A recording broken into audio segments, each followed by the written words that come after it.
What do we expect to see from Dallas out of the gate? It's got to be a different type of energy in there. I mean, they haven't had a NBA Finals there since Dirk. What year was that? 2014. So I can't remember the year they won it. 11, 12, somewhere up in there. So it's been over a decade since they had that type of situation going on in terms of going for a championship. So I expect the energy to be crazy. I feel like Mark Cuban and them going to set it out and get those guys going. The fans are always been crazy in Dallas, as you know. Those fans really supporting. It's going to be another 50,000 outside at Dallas Live or whatever they call it. Just kind of watching the game. So the energy is going to be crazy, and I think the team is going to show up. I think Luka and Kyrie are going to have big games, and it could be 2-1 tonight. What are you seeing? Or what do you think we see from Dallas out of the gate? It's in Dallas, so the winner is both teams because that grub after the game going to be fire, man. Bro, I'm telling you. That spread he get, Mark Cuban set it out. Face style for the road team. Hey, bro. Eat good? You ain't got to go to dinner. Yeah, word on everything. You got dinner right there. What's on the locker room? I mean, it's a nice big spread. Do some good barbecues. You know, there's guys who do eat pork in the league, so you know they got some ribs that be out there. They be having chicken and all of that shit. Dog, that spread is oof. I'm talking about you going there. I'm telling you, second, third. I think they both winning with that. They got desserts. Oh yeah, got desserts, everything. drinks. Again, as he said, you don't even gotta go to dinner. You don't gotta go to dinner. And then if usually when you leave in town, you know, after that game, you getting on the bus, so that'd be perfect. You smash that shit on the way to the airport. What? Oh man, you good. And if you stand over, they got a little club in there. Mm-hmm. Go to the club. And you pass right by on the way to the bus. Man, come on, man. And if you lose, all they be in there, they be laughing at you. Go Dallas, Mavericks! They be laughing at you. You be looking like you want to just throw something at the little window. Every team don't get a good spread? No. Hey, bro. They don't get food. I'm telling you. No. Other teams. That's what I'm saying, yeah. No, they try now. Because Mark Cuban, as Styles P said a second ago, set that bar. Oh, he said it. After the game, like, man, that's one of the things you look forward to. I mean, it's also funny in hindsight because it's like, yeah, we just kicked y'all ass, take this food. Right. Keep y'all well. But mind you, this 20 years ago, they probably got chefs in there cooking stuff on the spot now. Oh yeah, they probably got that. It's probably so next level now. Yeah. Oh man, they probably put your order in. Got filling out a piece of paper. What do you want to eat? Who had the worst team? Like, what team was giving like crackers and juicy juice? A lot. It was a lot of teams because that's not what they're supposed to do. Mm-hmm. That's not their job. That's not their job. That's being hospitable. That's being hospitable. Like they're gonna have some Daffy Duck hospitable. They're gonna have some ice bags for you. They're gonna give you a Gatorade cooler where you can get some Gatorade. You can get the what? Food? No, they might have a fruit plate. Okay. Something like that. But get you some cantaloupe. Yeah, get you some cantaloupe and stuff like that. Dallas is the first one. But I'm gonna go with them tonight. That energy they got. So you think they start with a lot of energy tonight? It's energy because not for the fact that we home, but for the fact it's do or die.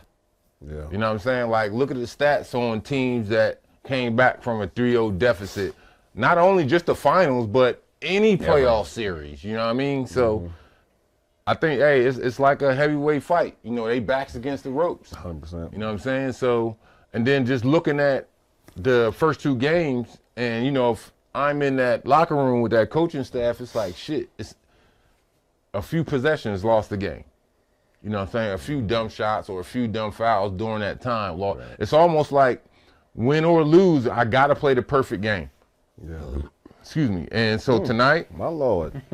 My Lord. Hey, no, that was my mom coming out. Me and my J-Dub, that's my girl. But, no, I'm going to say them, it's do or die, bro. My back against the wall. It's the heavyweight fight. I got to come out with some rope-a-dope, some Ali or something. 100%.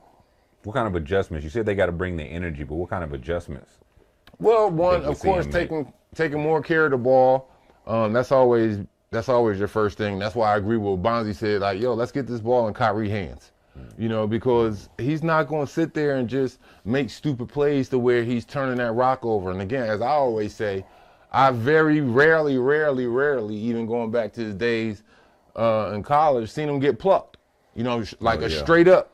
man-to-man pluck opposing to a double team. You know what I'm saying? But Jaylen Brown had him in shackles, but like you said, it's very, very rare. But Jaylen Brown, as good as defense he was playing, he ain't plucked that ball.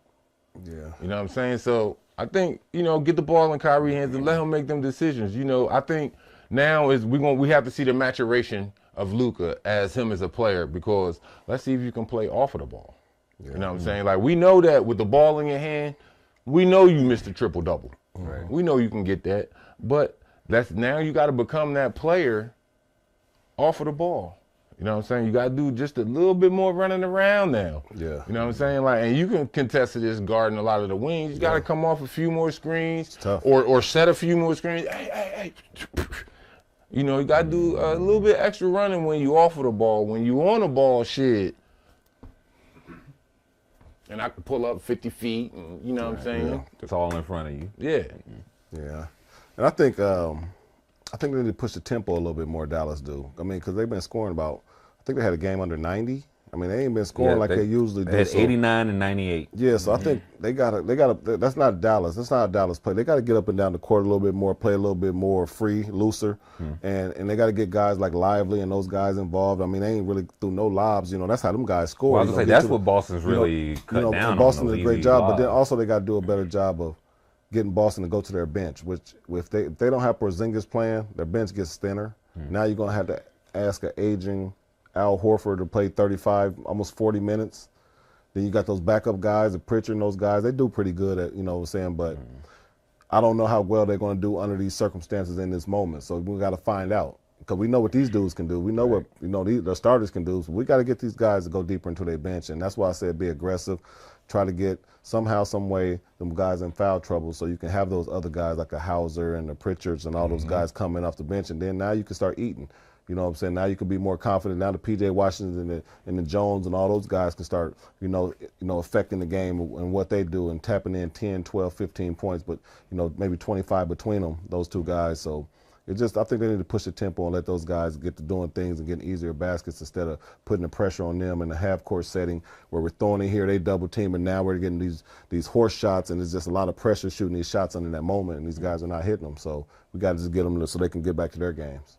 Well, I think somebody on that Boston coaching staff subscribed and hit thumbs up to the show. They fan the show. They got to be. I'm Coach Wells today. they heard what I said as far as, look, make them play defense. So if you make them play defense like they're doing for, that 12, 15 seconds on that shot clock, that's changing the tempo, as you just said. That's changing the pace. What is Dallas used to? Dallas used to going up and down because they got so many big guns that they shoot them threes. You know what I'm saying? But if I slow this up, now that tempo won't be the same. Now the magnitude of your threes, of your shots change. Because now you don't have multiple ones where you come down just like, I can get that shit up, No, now it's like, shit.